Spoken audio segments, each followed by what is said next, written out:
Have you ever wondered why some people enter your life already broken, already bleeding, already drowning, and yet somehow, after years of trying to help them, you are the one who feels empty? Why does saving certain people not make you stronger, but quieter, colder, more tired than you remember being? And why does no one talk about this openly? In psychology books, in moral teachings, in family advice? Today I will. If this question touches something inside you, stay. I promise this will not be comforting. It will be clarifying. This is Psychology Unlocked. I am Dr. Adam. Listen slowly. I want to begin with a truth most adults discover too late. Not all suffering is innocent. Not all weakness deserves rescue. And not all people who fall want to rise. That sounds harsh. Almost immoral. But psychology is not a moral system.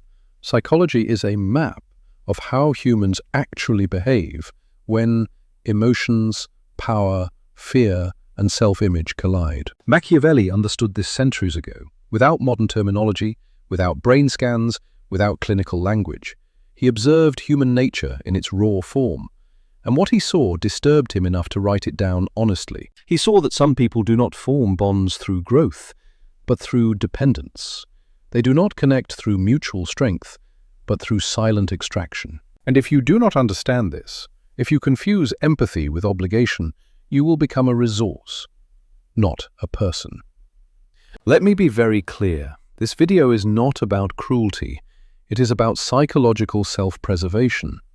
It is about protecting your nervous system, your time, your identity, your future. Because adulthood teaches a painful lesson.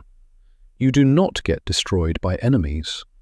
You get destroyed by the wrong loyalties. The first type you must never save is the person who refuses responsibility. This person does not arrive screaming for help. They arrive calmly, politely, reasonably. They sound intelligent, reflective, even humble at first. They will tell you about their past, their struggles, their unlucky circumstances. And every story ends the same way. Something happened to them. Someone did this to them. Life was unfair to them. Notice something important. They describe events. They describe pain. They describe injustice. But they never describe choice. In psychology, this is not accidental. This is a deeply ingrained defense structure. Their sense of self cannot tolerate guilt. So the mind externalizes everything. Responsibility feels like annihilation. When you try to help them, they appear grateful. They say the right words. They agree with your advice. They might even cry. But nothing changes. They repeat the same decisions, the same behaviors, the same self-sabotage. And when consequences arrive, they look at you with confusion, sometimes disappointment, sometimes subtle accusation, as if your help should have replaced their effort. Here is the dangerous part. Over time, your role shifts. You stop being someone who supports growth. You become someone who absorbs consequences. Psychology shows that when responsibility is outsourced repeatedly, dependency forms. Not healthy attachment, dependency. And dependency always demands more. Machiavelli warned about this without mercy. He knew that people who cannot govern themselves will never respect those who govern them. They may comply temporarily, but resentment grows underneath, and that resentment will turn toward you. I have worked with adults who spent decades trying to save such people. Parents who never let their children fail. Partners who never let their lovers face consequences. Friends who always cleaned the mess. Every single one of them said the same thing, eventually, in a tired voice. I don't know who I am anymore. That is the psychological cost. Your identity dissolves into management. You become vigilant, anxious, always anticipating collapse. And the most tragic part, the person you tried to save never thanks you. Because in their internal story, you were never the hero. You were just another variable. This is why you must never save someone who refuses responsibility. Not because they are bad, but because they are not ready. And you cannot carry a life that refuses to stand. Now listen carefully. The second type is more subtle, more seductive, more dangerous. Never save the person who is emotionally addicted to being a victim. This person does suffer. Their pain is real, their emotions are intense, their stories are vivid, and they know exactly how to trigger your empathy. They speak in emotional detail. They emphasize betrayal, abandonment, injustice. They revisit old wounds again and again, with almost poetic familiarity. From a psychological perspective, this is not healing. This is identity fusion. Their suffering has become who they are. There is a concept in psychology called secondary gain. It means that a symptom provides hidden benefits: attention, care, moral immunity, control. For this person, pain is not something to overcome. Pain is something to maintain. Machiavelli would have seen this immediately. He wrote that people will defend the source of their advantage even if it appears to harm them, especially if it gives them power over others. And victimhood is power. Quiet power, emotional power. When you try to help this person heal, something strange happens. They resist improvement, not openly, subtly. Progress feels threatening. Solutions feel invalidating. If they heal, who will listen? If they grow, who will care? If they stand strong, who will stay? So they relapse. Emotionally, they reopen wounds. They reinterpret neutral events as attacks. They recreate crises.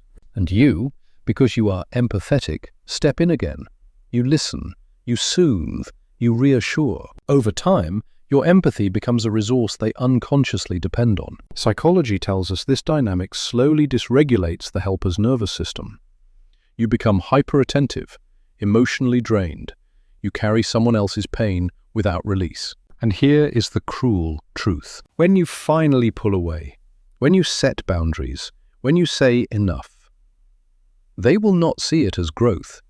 They will see it as betrayal. Not because you harmed them, but because you disrupted their emotional economy. Machiavelli was honest about this. People who live through suffering often resent those who refuse to suffer alongside them. This is not about lacking compassion.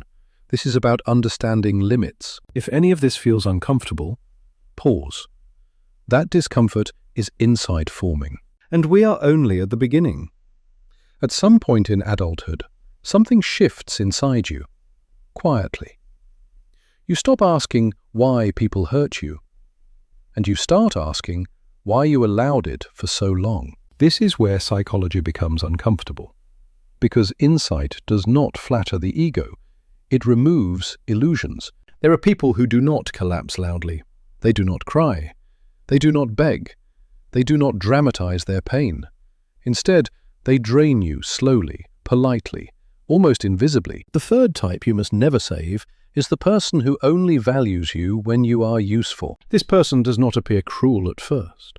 In fact, they often appear calm, rational, even respectful. They contact you when they need something: advice, support, access, stability, emotional grounding. When they are fine, you barely exist. From a psychological perspective, this is instrumental attachment. You are not seen as a person with inner life, limits, or needs. You are a function, a tool that reduces friction in their world. They may praise you when you help, compliment your intelligence, call you strong, reliable, special.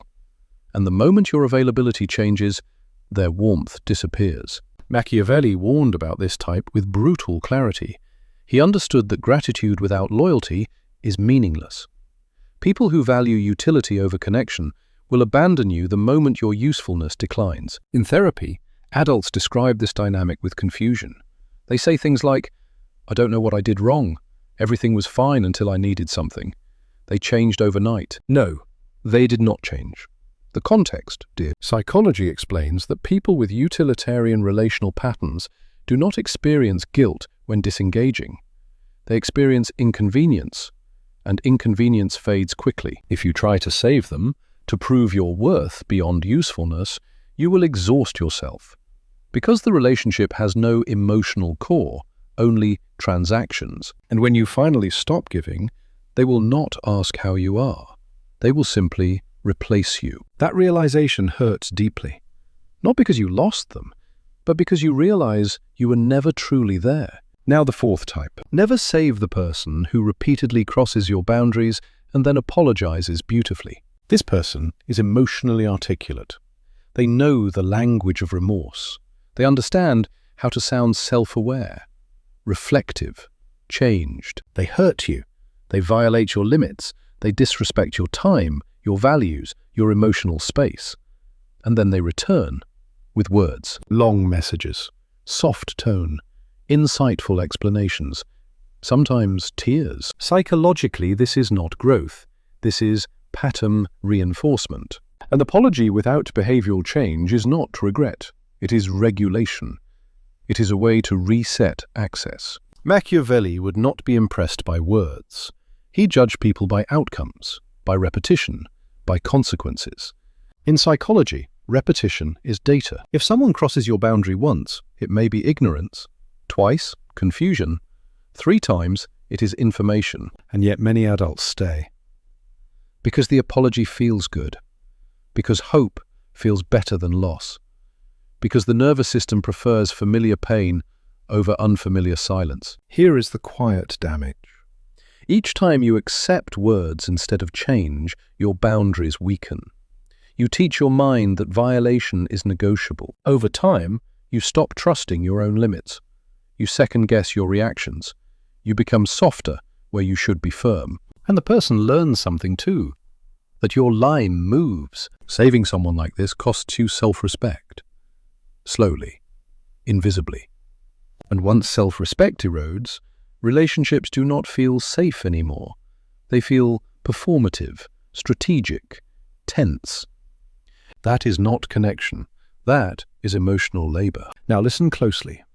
The fifth type is the most seductive, the most dangerous for intelligent, introspective adults. Never save the person who mirrors your depth but lacks your conscience. This person feels familiar instantly. They understand you. They speak your language. They reflect your values, your insights, your pain. Psychologically, this triggers something powerful: recognition, attachment, trust. But here is the difference. Their depth is cognitive, not moral.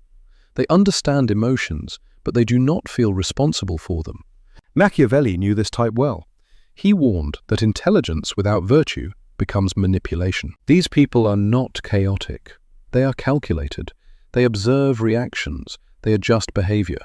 They know when to withdraw affection and when to return it. If you try to save them, you believe you are helping someone like yourself, someone wounded but aware. But awareness without ethics creates predators, not partners. Psychology shows that people high in cognitive empathy but low in affective empathy can simulate connection while remaining detached internally. You feel seen.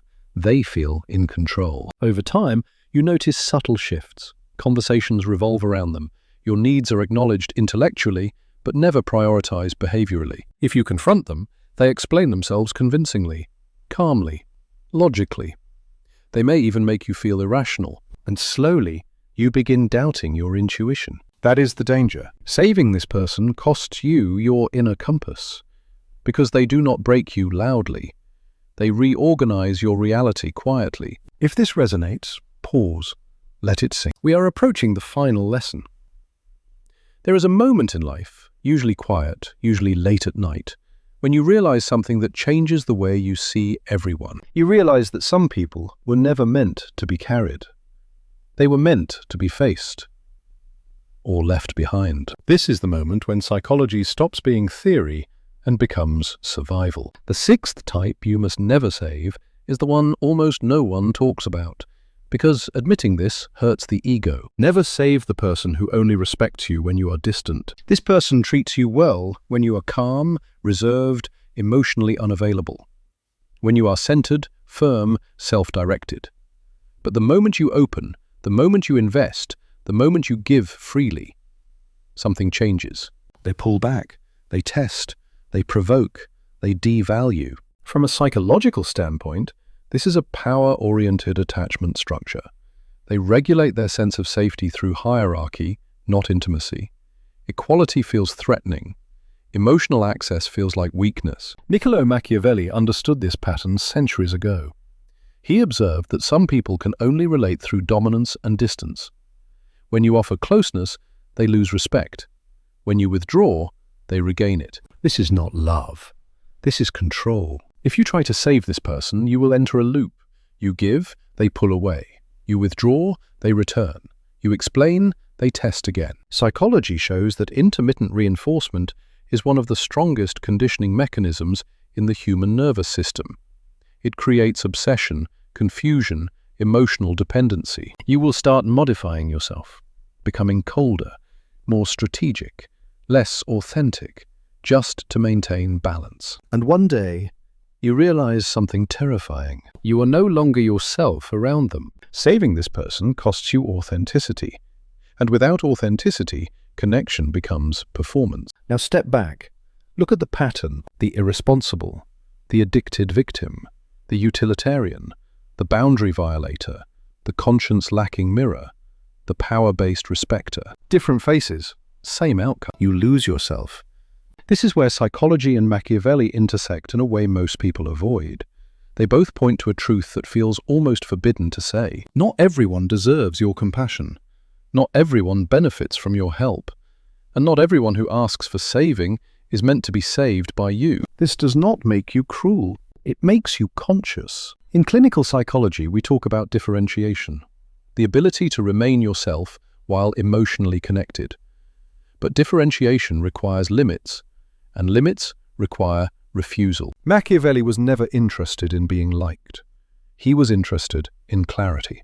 He understood that power begins where illusion ends. And the greatest illusion adults carry is this: that being good means being available to everyone.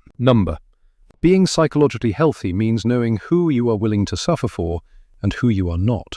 When you stop saving the wrong people, something unexpected happens. Your energy returns, your clarity sharpens, your relationships simplify. You become quieter, not because you are empty, but because you no longer need to explain yourself. And here is the final lesson, the one most people never integrate. The people who truly deserve your presence will never require you to abandon yourself. They will not need saving. They will meet you standing. If this message resonated, let it sit with you.